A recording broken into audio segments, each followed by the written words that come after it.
yi nga xamante ni war nañ ko fee biral am na solo waaye laata loolu dañuy daal di dalal ki nga xamante ni mooy Fatima Kidé borom People Fatima maa ngi lay ziar. say mesure waaw dama ànd ak rigueur fan yi. mi nga merci beaucoup gërëm la gërëm mboolem téléspectateur yi ñuy teewlu mbégte la saa bu altine jotee rek dañuy daal di dikk jukki li gën a fës ci actualité people yaay talaataaloo damay nuyu Théo tonton Théo comme niñ koy bañee ko wax Aliou Sow di ko ziar bu baax Djibril Niang c'est un plaisir bokk ak yow plateau bi y compris ma tonton Théo waaye waaw Aliou Sow tonton Aliou sama kii la xamante nañ sa grand la quoi pour wax loo wax yàqu maa ngi fii doo tonton Cheikh Tidiane de tabax xamoo ko bëgg dem voilà ci kanamee rek ñu dikk ci li gën a fa ci actualité people incha allah mi ngi noonu donc actualité politique mu mel ni rek Aliou Sow dañ koy dooree ak li nga xam te moom mooy Walfadjri 40 ans de fidélité aux sans voix Walfadjri 40 ans muy existé macha allah Walfadjri 40 ans muy nekk au service de la population waaye mu mel ni rek ginnaaw bu ñu doon fêté suñu ay 40 ans ki nga xam te moom mooy PDG bu Walfadjri di Cheikh Niass jot na faa yëkkati ay kàddu yu am solo bokk na ci di xam ne ni que Walfadjri féetewu ci côté opposition mais itam féetewu ci li nga xam te moom mooy côté pouvoir bi Walfadjri askan bi la fi nekkal comme ni ñu koy waxee saa su ne. Absolument comme ni ma koy waxee saa su ne askan wi la fa nekkal Walfadjri 40 ans justement que un grand monsieur érudit de surcroît tuddoon Sidi Lamine Niass eh bien taxawaloon doon arabophone de surcroît taxawaloon justement ce grand groupe de presse commencé d'abord par ay daggitu journal di ko xeex di yéeg ba am rajo et puis am télévision nekk jóg rek pour liggéeyal askan wi te def na ko justement ba dee. J'insiste là-dessus parce que c'est un monsieur man personnellement qui m'a beaucoup inspiré il y a 25 ou environ à peu près un peu plus de 25 ans qui m'a inspiré qui m'a donné envie de revenir dans ce pays pour xeex bi muy xeex alors que je ne savais même pas qu'il était véritablement sénégalais parce que je pensais que c'était un Mauritanien bu dégg olof un grand monsieur pour qui j'ai eu beaucoup d'admiration mais que je n'ai pas eu la chance de rencontrer parce que dafa laqu ñetti weer après ma dugg ci biir Walfadjri nga xam ni mooy ce groupe de presse là dont je suis fier parce que encore une fois et j'insiste là-dessus et je le montre ci samay attitude ak ci samay comportement que ni c'est la voix des sans voix les sans voix nag dafa bari gis-gis dafa bari dégg te loolu dañ ko war di leeral doomu Sénégal yi leeral doomu sénégalais yi mooy lan qu'on soit clair là-dessus et je crois qu'il a eu à le préciser et j'ai beaucoup aimé cela boo leen demee ci biir leeral na ko nee na te man ça me rassure personnellement parce que le jour où on me dirait que Walfadjri c'est une télé de l'opposition je ne serai plus là le lendemain c'est parce que je suis persuadé d'une chose mooy Walfadjri c'est la télé askan wi la askan wi mooy askan wi ñëpp la nguur gi la opposition bi la centriste yi la ñi dul politique la ñëpp la maanaam Walfadjri askan wi moom mooy Sénégal et là je suis très fier de ça et encore une fois ça me rassure que moom Cheikh Niass doomu Sidi Lamine Niass jóg rek pour doon baayam te bañ a doon baayam eh ben kooku moo ma leeralaat mbir mi et donc bi ma gisee loolu ça m'a réveillé parce que je n'ai pas eu l'occasion tout le temps de lui poser une question pareille même bu fekkoon ni njort naa ni loolu mu wax noonu looloo mës a nekk ndax noonu la Sidi Lamine Niass daan doxalee maanaam di wax dëgg kese te yàlla tax ak fu mu mënti nekk sans xàmmin leen rek lay xàmmee mooy ndax li muy wax ni méngoo na ak dëgg aqulaay taala avec nos limites en tant que être humain parce que des fois nga wax nga yaakaar ni wax bi éléments yi nga dajalee wax boobu mooy wax bu jub bi alors que wax boobu yow juum nga parce que peut-être que vous n'avez pas suffisamment dajale ay éléments yu lay permettre nga wax ba wax bi mën a jub moo tax erreur di am te erreur yooyu bu amee nag da nga war di ñëw di toogaat fi nga toogoon waxee ko fa am honnêteté xam ne nit nga kese ak say limites dellu soit wax ni damaa juum lii moo taxoon mu juum éléments yi la manqué waaye bu dee dëgg la nga insister si te yàlla tax bañ a xool lan mooy opposition ak lan mooy nguur ndax yàlla xàmmewul luy opposition ak nguur yàlla dëgg la xam parce que moom programme am teg na ko ba pare te li mu wax mooy am maintenant daf koy jëmal sabab ci ay nit ay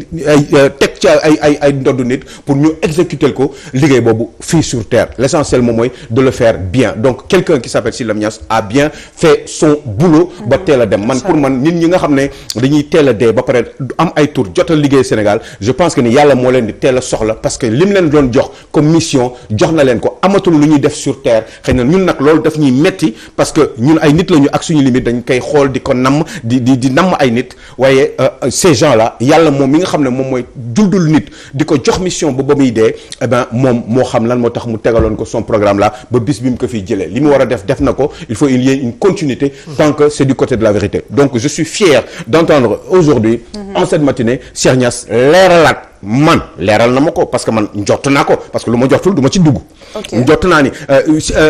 Walfadjri du télé opposition kooku je m'adresse au président Macky Sall je m'adresse aux gens de l'opposition je m'adresse aux gens yi nga xam ne dañuy xalaat ni Walfadjri pour opposition la wala Walfadjri pour telle personne la wala pour telle personne la c'est totalement faux parce que moi là où je suis je n'essaie que de dire la vérité quel que soit boor bi mu nekk muy opposition muy nguur gi sama yoon nekku ci li ma intéressé mooy li may wax ndax dëggal wala déet ndax nit war na mën a ñëw jàkkaarloog man wax ma ne Aliou Sow lii nga wax ni du dëgg lii la bu boobaa bu mu wóoree ni li may wax dëgg la fi mu ko waxee foofu laay changer parce que loolu mooy nit te loolu moom loolu la yàlla digal dëgg rek te yàlla tax sans sentiment aucun parce que ces sentiments mun na bañ a méngoo ak intérêt général man nag j'essaie de mettre à côté mes sentiments et dire la vérité et comme on dit rien que la vérité donc machallah bravo Walfadjri 40 ans yàlla na gën a yokku ñu am ay moyens et je demande au président Macky Sall et le président qui va arriver aider ce groupe de presse Macky Sall jox leen ko ay insertion may leen ko doole parce que boo leen ko may doole yaa ngeen di liggéeyal askan wi ndax RTS ak yeneen chaîne de télévision yi am na su ñoo xam ne amuñu capacité yegg fi Walfadjri yegg te comme dañu war a jàngat de leen ko jox publicité di leen defal public reportage mettre leen dans des conditions pour ñu liggéey normalement waaye ngeen surveiller leen pour ñu liggéey bi normalement mais jox leen ay moyens parce que ils font du service public en même temps parce que am na ay béréb yoo xam ne ñoom dañ fay dem te yéen mënu leen fa dem am na yoo xam ne dañ koy wax te yéen yëgu leen ko donc ci biir télé bi lay feeñee donc ngalla Macky Sall et les autres qui doivent venir après 2024 seen gouvernement yooyu nar a ñëwaat eh bien bàyyi leen xel ci ce grand groupe de presse ainsi que naturellement les autres mais rien que pour la mémoire de Sidy Lamine Niasse boo xam ne naturellement moi quand je le dis xam nga day mel li nga bëgg yàlla te mosoo ko gis machallah ça monsieur Ba que j'ai beaucoup aimé te leer na Serigne Touba Mbacké bi ma yaakaar ni lii may def nii moom moo tax ma def ko xëy na nag après jàll naa ci yu bare gën naa bëgg am ambition waaye bu doon sama sago xëy na alxuraan bi rek moo may sonal waaye bu doon sama sago nii mu def nii dinaa def mieux que lui et même mieux que ses enfants parce que Sidy Lamine Niasse du ay boroomu doomam kese ay doomam moomu ñoo ko kese adduna ñoo ko moom wasalaam macha allah mu doon témoignage bu amam solo Aliou Sow te yow itam ñu bàyyi la nga daal ci àddu ci 40 ans li may wax rek surtout fii PDG daanu ne Walf ne transigera jamais loolu am solo la parce que pourquoi da nga doon xam ne am na benn indépendance ci kii parce que dafa am benn une bu may fàttaliku surtout ci Walf Grand Place boobu dañ bindoon fekk Farba Senghor accusé pa bi ñu jël nag def ko une moom tamit ñu jël version am teg ko sama confrère yu bëri di ma woo maa ngi leen ni ma waa yéen lii nan ngeen ko mën a une seen patron ngeen di bind ma ne leen nag ça montre que il a une certaine indépendance moo tax uni du si doon boole yoonam newu ci kon muy wane ne indépendance boobu ñuy wax si biir liggéey bi am na indépendance boobu nag moom la Cheikh wax nii te loolu dafa nekk une fierté parce que tamit gis nga journaliste bu amul indépendance lu muy def rek liberté te moom nag il savait protéger ses reporters c'est-à-dire quelque soit le truc ba da nga daan dem toog mu bind benn affaire kilifa woote boole ne nangam mu ne la est-ce que li mu bind dëgg la wala du dëgg kilifa boobu du ñëwaat donc loolu yàlla na ko yàlla xare àjjana ndax tamit loolu dafa jafe ci liggéey mooy indépendance liggéey journaliste bu amatul indépendance si li muy liggéey rek mooy wàcc na yoonam te loolu nag liy Cheikh wax ci kër Walf du transiger mooy du changer ligne éditoriale am loolu ñu ngi ko ci encourager mu continuer parce que c'est un li ñuy wax c'est la télé du peuple. waaw c'est la télé du peuple. c'est la voix des sans voix macha allah te li ma gën a neex Aliou Sow ci mbir mi moom mooy depuis 40 ans Walfadjri musul change li nga xam te moom mooy ligne éditoriale am. que ça soit opposition bi changé dem ci pouvoir bi wala pouvoir bi nekkaat opposition Walfadjri moom de change mi ngi ci même ligne bi ba tey macha allah di def liggéey bu amam solo bu dee ji bi am nga li ñu ci bëgg a sànni. justement fierté la tey bu ñuy toog fii Walf di célébrer 40 années d'existence. mu fekk ñu fi. donte am nañ tuuti malchance ñëw juste après donc le décès de Sidy Lamine Niass donc bëggoon nañ ñëw fekke ko fi mu gën a jàng si moom moo tax tey ñi nga xam te ne ñoom ñoo fekkee en tout cas ba fi Sidy nekkee dañoo jàng si bëri si moom loo xam ne maanaam tey daf leen amal solo amal leen njëriñ mais tey rëccu wuñ ko ndax ñun daan nañ toog suñu kër di suivre Walf di topp programme Walf tey ñu ñëwaat fekk fi Walf nekk au cœur des affaires donc tey daf du doon lu mbégte si ñun ak kontaante en tout cas ñuy gën a féliciter Cheikh ak ay frères am ak ay sœurs am pour que ñu gën a liggéey gën a jàpp xam ni tamit bon kër gi musta yomb te du musta yomb parce que aussi comme ni nga wax léegi rek souvent opposition bi ñoo ñëw ànd ak Walf tafu si moom suba bu ñu nekkee au pouvoir def Walf premier ennemi donc léegi ñu nekkoon si les affaires ñoo mujjee doon ay opposants mujjee ànd ak Walf encore gisoon nañu ko avec le cas de notre président avec Macky Sall en 2008 2010 ba 2011 ba 2012 nu muy ñëwee lépp Walf nga la ko doon defee entre Walf et c'est ça donc léegi tey nag la ñuy ñëw mën a def Walf comme benn ennemi benn noonu mais bon mënut a ñàkk parce que pour nga dajalee lépp yombul daanu dajul maanaam ñu naan daanu dajul fépp léegi Walf tamit loolu la dañuy gën a xam lu ñu soxla gën a xam suñu ligne éditoriale gën see tënku ku ñëw baax na ku ñëwul en tout cas ñun ñu ngi si. def Walf benn noonu pouvoir bi Fatima est-ce que gisoo ni Walfadjri dafay jàppale pouvoir bi parce que ñun ñooy dugg fi kenn dul dugg. dugg ci biir askan bi dugg au fond fin des régions. wan leen jafe-jafe yi nga xamante ne askan ñu ngi koy dund pour que ñu gën cee mën a jël ay matuwaay. mi ngoog di ci delloo njukkal reporter yi nga xam ne ñoo nekk ci région yi. ak fii gën a sori ci réewum Sénégal ndax ñu ngi amal liggéey bu am solo bokk na rek ci yenn émission yi nga xam ne dañ fii am. image yu Macky Sall yu yàgg bu mu gisee dañuy sant yàlla rek. sant yàlla fa lañ koy teg parce que lu ne bu fekkee buñ ne ay temps Walfadjri ay vidéo boo gisee lu ko Walfadjri ngay gis ci kaw. donc day wane ne rek ku jaaxle fii ngay ñëw waaye boo jekkee rek incha allah wane ginnaaw.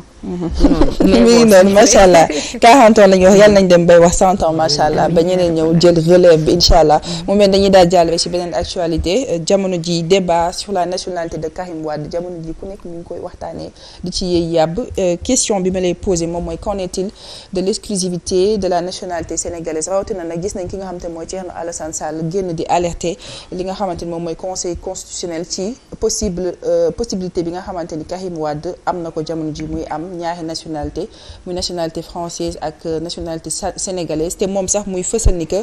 suñu constitution mayul ki nga xamante ni bëgg na doon njiit fii ci Sénégal ngay am double nationalité Aliou Sow. oui loolu kii moo ko wax yoonu Sénégal moom moo ko wax je crois que c'est autour de des articles 27 si c'est pas l'article 27 warul sori foofu de la constitution ki ku wax ni bu wax ni article boobu moo ne dégg nga maam ku am ku bëgg a nekk président de la République du Sénégal eh ben il faut que nga am benn nationalité kese moment bi ngay poser sa candidature loolu mooy tax nga mën ko nekk parce que sinon eh ben exclusive la ñu wax maanaam amul beneen nationalité boo xam ne war nañ ko reconnaître ci yow tant que yaa ngi bëgg a nekk bu dul nationalité sénégalaise tant que yaa ngi bëgg a nekk donc président de la République ba déposer sa candidature parce que sinon loolu kii de rejet la pour nga bañ a nekk candidat non seulement pour nekk président de la République au Sénégal donc loolu leer na nañ problème moom mooy pour li yeneen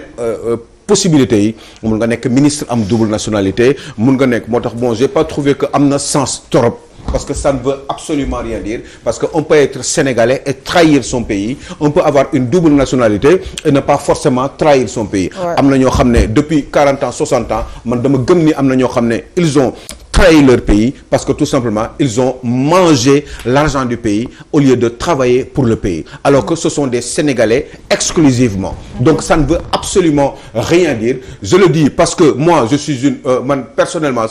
exemple là ci eh bien moi je suis français de nationalité eh bien je suis sénégalais aussi en même temps eh bien je suis fier d'être sénégalais je suis fier d'être français mais je suis surtout j'ai eu envie mon cœur a eu envie de faire quelque chose pour mon pays loolu moo tax tax justement ñun jóguñu dem jóge Sénégal dem naan dañuy dem di jëli ay gaal dañu ne ñun suñu confort dañ koy bàyyi ñëw fii pour xeex parce que li ñu gis ay injustice la apporter quelque chose pour notre pays donc loolu mun na dal nit parce que tout simplement moom bi muy jël nationalité française boobu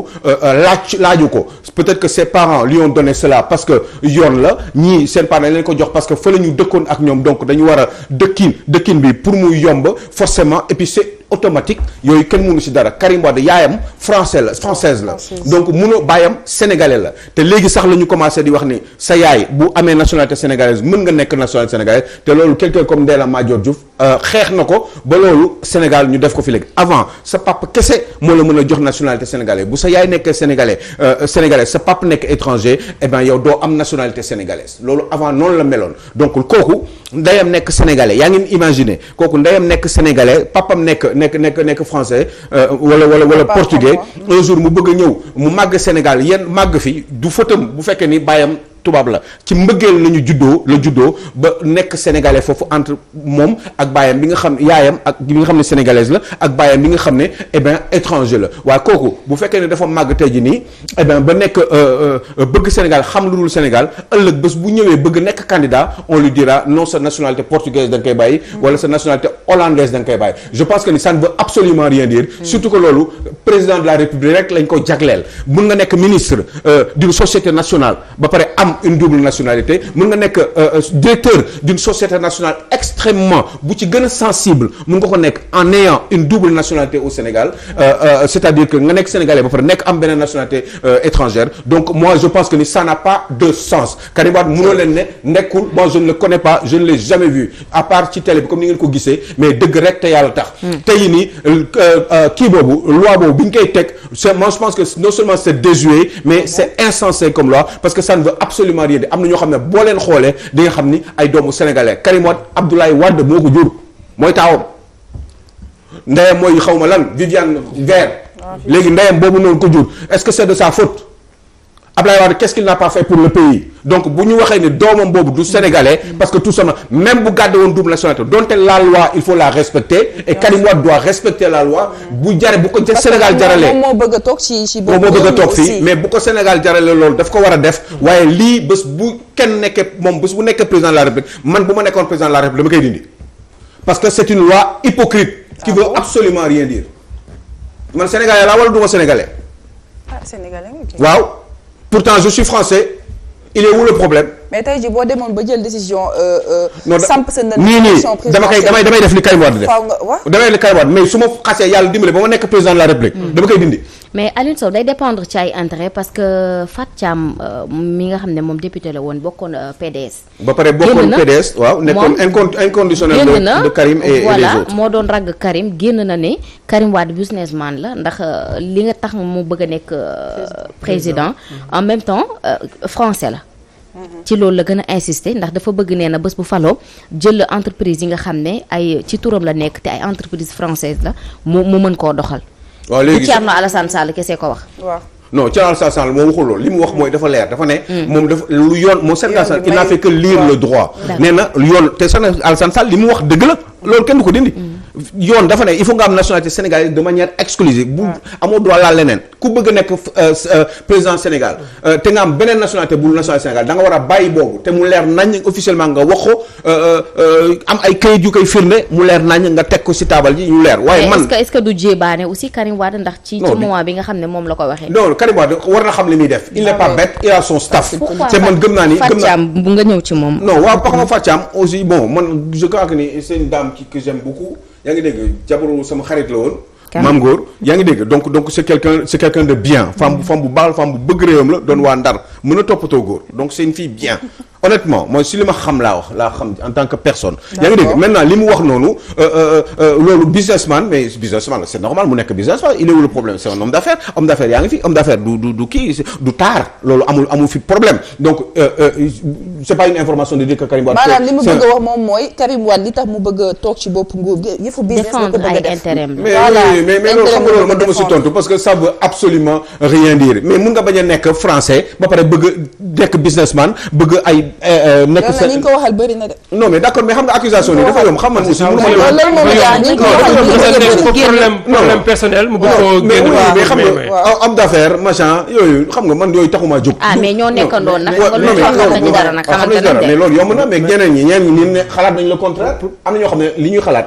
du loolu leneen la ñuy xalaat mais man bugguma perdre sama temps ci loolu sama fond réflexion xam nga mooy lan mooy nationalité française bi est-ce que am na njëriñ parce que nee naa la mën nga nekk loolu laa bëgg gars yi xam loolu mooy sama xalaat quoi man. mais apparemment Karim Wade dafa renoncer à sa nationalité. mais am nañu waaw xam nga léegi am na ñoo xam ne nee nañu Karim Wade renoncé na à la nationalité ñi ko gën a jege wax nañu loolu. waaw léegi Karim Wade man dama gëm ni bés bu bëggee nekk. ak it ñi ko gën a jege wax nañu renoncé wu ko. non ñi ko gën a jege mooy ñan. y compris Fathiam. non Fathiam gënu koo jege non gënu koo jege gënatu koo jege Fathiam génn na. mais jege woon na ko nag. mais ñi ko gën a jege mooy ñi fanaan ak Karim Wade. Fathiam bës rek lay wut quand même toi aussi xam non je ne peux pas perdre de temps pour des propos accusatoires yoo xam ne d'un côté moom nee na lii ñeneen ñi wax nañu lële li am solo mooy on verra ca cappaandaw ga du ma perdre temps ci benn détail boo xam ne plus tard ñun dina leer Karim Wade bu bëggee dafa nekk président ñu xam ne li mu nar a def donc loolu mooy affaire problème bi kay moom mooy est-ce que loi boobu am na sens wala amul sens parce que nee naa leen pour ñi ko xamul on peut être directeur d'une société nationale on peut même être colonel de la gendarmerie wala un général de l'armée wala un directeur d'une société nationale sensible